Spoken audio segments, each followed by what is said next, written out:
కృష్ణా జిల్లా Gudivada NTR stadium committee మరియు Indian Medical association ఆధ్వర్యంలో డ్రగ్స్ వద్దు బ్రో, సైకిల్ తొక్కు బ్రో నినాదంతో గుడివాడ సైక్లోథాన్ 2025 సైకిల్ ర్యాలీ ఇవాళ ఉదయం గుడివాడలో సందడి వాతావరణంలో జరిగింది.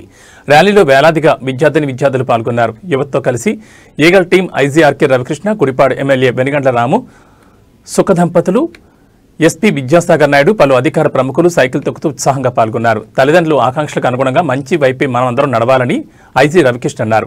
రాష్ట్రంలో డ్రగ్స్ అమ్మాలంటే భయపడే రోజులు వచ్చాయని, డ్రగ్స్ వ్యతిరేక ఉద్యమంలో అందరూ భాగస్వామ్యం అవుదామన్నారు.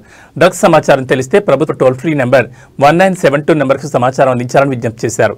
తొలుత జరిగిన సభలో విద్యార్థులను ఉద్దేశించి ఈగల్ టీం ఐజీ రవికృష్ణ మాట్లాడారు. ఆంధ్రప్రదేశ్లో డ్రగ్స్ వద్దు బ్రో కార్యక్రమం ప్రతిష్టాత్మకంగా చేపడుతున్నామన్నారు. తాము పట్టుకున్న అనేక కేసులు చెడు స్నేహాలతో డ్రగ్స్ బారిన పడి ఎందరో అమాయకులు తమ జీవితాలు నాశనం చేస్తున్నారన్నారు. ఈ కార్యక్రమంలో ఇండియన్ మెడికల్ అసోసియేషన్ అధ్యక్షుడు doctor Maganti Srinivas, NTR stadium committee సంయుక్త కార్యదర్శి కిల్లారప్ప రంగప్రసాద్, బోరకడ్డ శ్రీకాంత్, రావులూరు సురేంద్రబాబు తదితరులు పాల్గొన్నారు.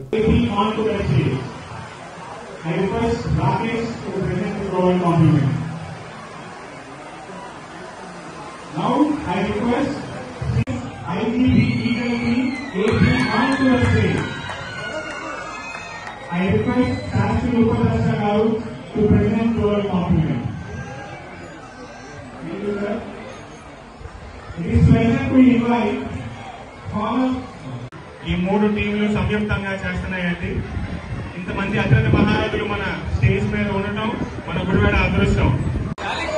సో ఈగిల్ టీం 1972కి మీరు రిపోర్ట్ చేయండి.